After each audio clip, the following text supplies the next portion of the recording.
సత్య, నిజంగా ఏ సమస్య లేదుగా? నీకు అబద్ధం చెప్పడం రాదు సత్య. నీ నోరు అబద్ధం చెప్పినా నీ కళ్ళు మాత్రం నిజమే చెబుతాయి.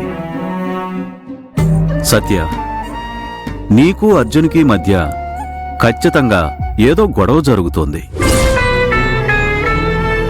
ఆ విషయం నాకు అర్థమవుతుంది. ఇన్ని రోజులుగా ఈ ఇంట్లో ఏం జరిగినా కూడా నాకు చెప్పేదానివి. కాని కొద్ది రోజులుగా నా మీద నీకు నమ్మకం పోయినట్టుంది. ఏ విషయం చెప్పడం లేదు. అయ్యో, అలాంటిదేమీ లేదు మావయ్య గారు. ఇదిగో సత్య, నీకు నా దగ్గర చెప్పాలనిపిస్తే చెప్పమ్మా, లేకపోతే నీ ఇష్టం. చెప్పమ్మా, నా దగ్గర నీకెందుకు సందేహం? చెప్పు సత్య.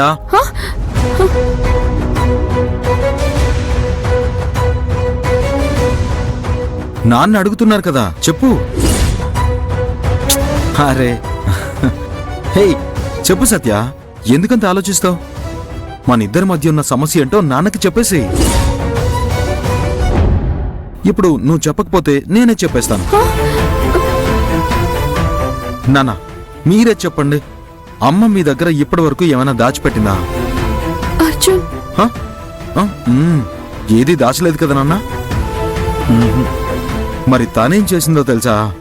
చాలా పెద్ద విషయాన్ని దాచిపెట్టింది. ఏంటిది బాబు? నాకు చెప్పకుండా తను బిజినెస్ కోర్స్ చదవడానికి వెళ్తుందంట. అది కూడా ఒక విదేశీ యూనివర్సిటీ కోర్స్కి అప్లై చేసిందంట నాన్న. అవునా? అవునన్నా, 2 ఏళ్ల కోర్స్ అంట నాన్న. అది నన్ను ఇక్కడ ఒంటరిగా వదిలేసి ఫారిన్ వెళ్ళి ఆ చదువుతుందంట. నాకు చెప్పలేదు సరే, కనీసం మీ దగ్గరైనా అమ్మ దగ్గరైనా పర్మిషన్ తీసుకోవాలి కదా. మావయ్య, అదేంటంటే... ఆగాగు, నువ్వు మాట్లాడుకో. నేను మాట్లాడుతున్నాను కదా. ఎందుకు ఇలా చేసావని సత్యాన్ని అడిగితే చదువుకునొచ్చి నాకు బిజినెస్ లో హెల్ప్ చేస్తుందంట. అవునా సత్య? అర్జున్ చెబుతున్నదంతా నిజమేనా? చెప్పు. ఏంటి? మీరే చెప్పండి అన్న. ఇప్పుడు తను నన్ను ఇక్కడ వదిలేసి అక్కడికి వెళ్ళి చదవాల్సిన అవసరం ఉందా? మరి నన్నెవరు చూసుకుంటారు, ఈ ఇల్లు ఎవరు చూసుకుంటారు నాన్న? ఈ ఇంటి కోడలిగా తను అన్ని బాధ్యతల్ని తీసుకోవాల్సిన అవసరం తనకు ఉంది కదా. అలాంటిది నన్ను ఇక్కడ వదిలేసి తను అక్కడికి వెళ్ళి చదవాల్సిన అవసరం ఉందా? ఆగండి, ఇదేనా మీ ఇద్దరి మధ్య గొడవ? అవునన్నా. నేనేదో పెద్ద సీరియస్ విషయం అనుకున్నాను, భయపడిపోయాను. ఏంటన్నా, నేను ఇంత సీరియస్ గా మాట్లాడుతుంటే మీరు నవ్వుతున్నారు? లేదు, అది ఏం లేదు. సరేలే బాబు, నేనేం నవ్వట్లేదు, విడిచిపెట్టు.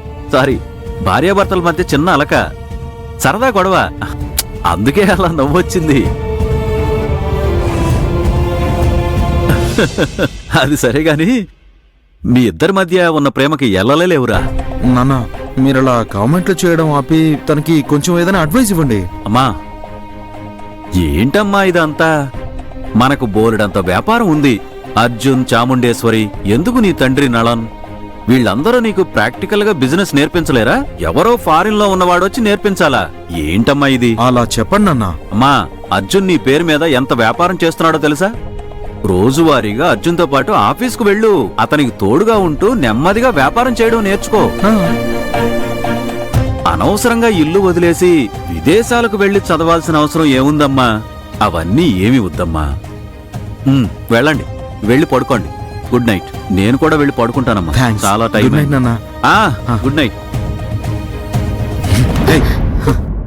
నువ్వేం చేస్తున్నావు అసలు? మా నాన్నకు అన్ని విషయాలు చెప్పేద్దాం అనుకుంటున్నావా? లేదు అర్జున్, మావయ్య అడిగారు కానీ నేనేమీ చెప్పలేదు. మన మధ్య ఉన్న సమస్య మన మధ్య మాత్రమే ఉండాలి. దీన్ని నువ్వు గుర్తు పెట్టుకోమని నీకు చెప్పాను కదా, మర్చిపోయావా? నేనేం చెప్పలేదు అర్జున్, నేను ఎప్పటికీ చెప్పను కూడా. అది కాక మా నాన్న నీతో ఏమన్నారు చూసావా? నీకు అబద్ధం చెప్పడమే రాదంట. అయ్యో, ఇది ఎలా ఉందో తెలుసా?